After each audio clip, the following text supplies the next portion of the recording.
Assalamualaikum warahmatullahi wabarakatuh. Perkenalkan, nama saya Muhammad Aldi Yunus dan kali ini kita bakal bahas tugas poster infografis yang disusun oleh saya sendiri Muhammad Aldi Yunus dengan NIM 22021050240. Ya, kita masuk ke materinya. Dan materi yang kita bahas kali ini adalah Pancasila dalam arus sejarah bangsa Indonesia. Yang kedua, Pancasila menjadi dasar negara. Yang ketiga, Pancasila sebagai ideologi negara. Ya,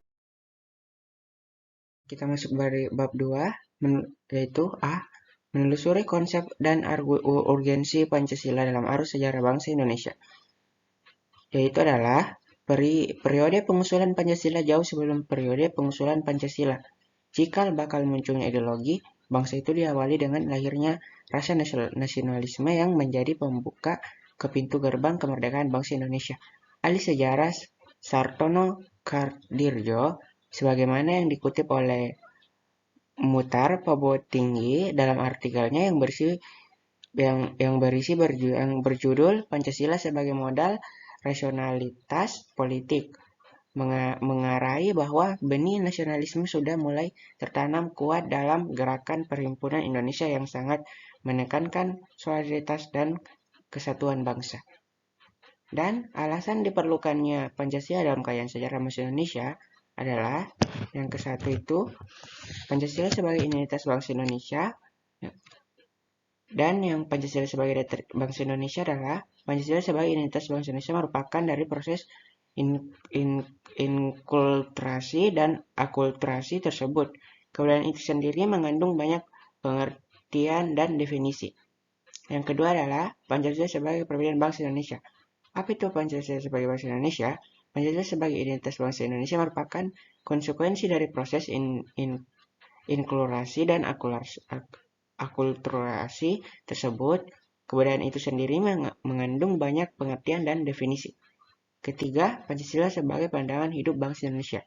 Pancasila dikatakan sebagai pandangan hidup bangsa Indonesia, artinya nilai-nilai ketuhanan, kemanusiaan, persatuan, kerakyatan, dan keadilan diyakini kebenarannya, kebaikannya, keindahannya, dan kegunaannya oleh bangsa Indonesia yang dijadikan sebagai pedoman hidup bermasyarakat dan berbangsa dan menimbulkan tekad yang kuat untuk mengamalkan dalam kehidupan nyata. Dan C. Membangun argumen tentang dinamika dan tantangan Pancasila dalam kajian sejarah. Yaitu yang ke-1, dinamika Pancasila dalam sejarah bangsa Indonesia memperlihatkan adanya pasang surut dalam pemahaman dan pelaksanaan Presiden Soekarno terutama pada 1960-an Nasakom lebih populer daripada Pancasila. Kedua, salah satu tantangan terhadap Pancasila dalam kehidupan berbangsa dan bernegara adalah meletakkan nilai-nilai Pancasila tidak dalam posisi sebenarnya sehingga nilai-nilai Pancasila menyimpang dari kenyataan hidup berbangsa dan bernegara. Ya, dan kita masuk materi 1 part 2, dinamika dan Pancasila tantangan dalam kehidupan berbangsa dan bernegara part 2, yaitu dinamika Pancasila. Dinamika Pancasila yaitu gerak masyarakat secara terus-menerus yang menimbulkan perubahan dalam hidup masyarakat yang berbangsa dan bernegara. Dan contoh tantangan Pancasila di era globalisasi yaitu 1. Pemahaman Pancasila saat ini masyarakat mengakami penurunan intensitas pembelajaran Pancasila dan kurangnya efektivitas dan daya tarik pembelajar Pancasila. Derasnya arus globalisasi sehingga mengarah kepada menguatnya gejala polaritas dan fragmentasi sosial yang berbasis sara. Ketiga, masih lebarnya kesenjangan sosial saat ini. Keempat, semakinnya melemahnya nilai Pancasila dalam kelembangan politik, ekonomi dan budaya serta melemahnya wawasan ideologi Pancasila di kalangan penyelenggara negara. Kelima, masih kurangnya keteladaan dari tokoh-tokoh pemerintah dan masyarakat. Dan tantangan Pancasila terhadap kehidupan berbangsa dan bernegara, yaitu salah satu tantangan terhadap Pancasila dalam kehidupan berbangsa dan negara yaitu meletakkan nilai-nilai Pancasila tidak dalam objek sebenarnya, sehingga nilai Pancasila seringkali menyimpang dari kehidupan berbangsa dan bernegara di Indonesia. Ya, dan kita masuk bab 3, Pancasila menjadi dasar negara Republik Indonesia part 1. A, yaitu konsep negara, tujuan negara, dan urgensi dasar negara. Nomor 1 yaitu konsep negara. Konsep negara adalah suatu organisasi kekuasaan yang berdaulat yang dengan tata pemerintahan melaksanakan tata tertib atau suatu umat di suatu daerah tertentu. Kedua, tujuan negara. Tujuan negara itu dibagi menjadi 5, yaitu kekuasaan. Nomor 1, kekuasaan dan kekuatan dan kekuasaan. Kedua, kepastian hidup, keamanan dan ketertiban. Ketiga, kemerdekaan. Keempat, keadilan. Kelima, kesejahteraan dan kebahagiaan. Yang ketiga adalah urgensi dasar negara. Urgensi dasar negara adalah agar pejabat Republik tidak kehilangan arah dalam penyelenggaraan negara dan supaya warga negara aktif dalam berbagai proses pembangunan. B. Alasan diperlukannya kajian Pancasila sebagai dasar negara. Pancasila merupakan pandangan hidup dan kepribadian dengan Pancasila. Perpecahan bangsa Indonesia akan mudah dihindari dengan peraturan yang berlandasan nilai-nilai Pancasila, maka perasaan adil dan tidak adil dapat diminimalkan. Hal tersebut dikarenakan Pancasila sebagai dasar negara menaungi dan memberikan gambaran yang jelas tentang peraturan tersebut berlaku untuk semua tanpa ada perlakuan diskriminatif bagi siapapun. Oleh karena itulah, Pancasila memberikan arah tentang hukum harus menciptakan keadaan negara yang lebih baik dengan berlandasan pada nilai-nilai ketuhanan, kemanusiaan, persatuan, kerakyatan, dan keadilan. Dan bagian C, menggali sumber yuridis, historis, sosiologis, dan politis tentang Pancasila sebagai dasar negara. Dan yang pertama adalah sumber yuridis Pancasila sebagai dasar negara merupakan dasar negara Republik Indonesia sebagaimana terdapat pada pembukaan Undang-Undang Dasar Negara Republik Indonesia pada tahun 1945 yang kelahirannya di tempat dalam proses kebangsaan Indonesia. Kedua, sumber sosiologis Pancasila sebagai dasar. Sumber sosiologis Pancasila sebagai dasar nilai pengembangan iptek dan ditemukan pada sikap masyarakat yang sangat memperhatikan dimensi keluhuran dan kemanusiaan sehingga manakala iptek tidak berjalan dengan ketuhanan dan kemanusiaan akan terjadi penolakan. Ketiga, sumber historis Pancasila sebagai dasar negara. Pancasila sebagai dasar negara dibentuk setelah menyerap berbagai pandangan yang berkembang secara demokratis dan para anggota BPU, PKI, dan PPKI sebagai representasi bangsa Indonesia. Keempat, sumber politas Pancasila sebagai dasar negara. Pancasila menjelma Pancasila asas dalam sistem demokrasi konstitusional. Konsekuensinya, Pancasila menjadi landasan etik dalam kehidupan politik bangsa Indonesia. Dan kita masuk part 2, Pancasila menjadi dasar negara Republik Indonesia part 2. Yaitu nomor 1, esensi Pancasila sebagai dasar negara.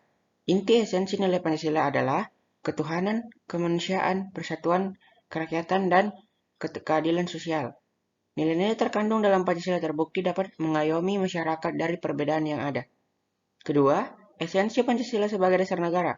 Urgensi Pancasila sebagai dasar negara adalah, yang pertama adalah agar para pejabat Republik tidak kehilangan arah dalam penyelenggaraan negara. Kedua, agar sebuah warga negara dapat berpartisipasi aktif dalam proses pembangunan di berbagai bidang kehidupan. Dan yang ketiga, tantangan Pancasila terhadap kehidupan berbangsa dan bernegara. Dan yang pertama, bidang HAMKAN. Implementasi dalam bidang HAMKAN bukan hanya untuk aparat negara saja, Dalam konteks Pancasila bela negara itu diwajibkan untuk seluruh penduduk warga negara baik itu aparat negara, masyarakat biasa, pejabat dan pegawai negara juga harus ikut serta dalam bela negara. Ketiga, bidang ekonomi. Sistem perekonomian yang dapat dianggap paling sesuai dengan upaya mengimplementasikan Pancasila dalam bidang ekonomi adalah sistem ekonomi kerakyatan, yaitu sistem ekonomi yang bertujuan untuk mencapai kesejahteraan rakyat secara luas. Ketiga, bidang politik. Implementasi Pancasila dalam perumusan kebijakan pada bidang politik dapat ditransformasikan melalui sistem politik yang bertumpu kepada asas kedaulatan rakyat berdasarkan konstitusi mengacu pada pasal 1 ayat 2 Undang-Undang Dasar 1945. Keempat, sosial budaya. Semua kebijakan sosial kebudayaan yang harus dikembangkan dalam kehidupan masyarakat berbangsa dan bernegara di Indonesia harus menanamkan rasa kebersamaan dan semangat bergotong royong karena gotong royong merupakan kepribadian bangsa Indonesia yang konstruktif sehingga budaya tersebut harus dikembangkan dalam konteks kekinian. Dan kita masuk ke bab 4, Pancasila sebagai ideologi negara. A. Kedudukan Pancasila dalam kehidupan bernegara.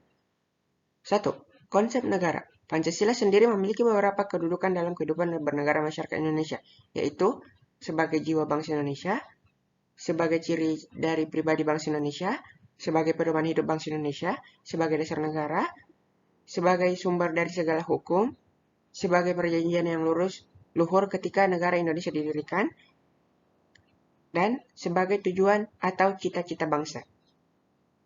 B. Peran Pancasila sebagai ideologi negara.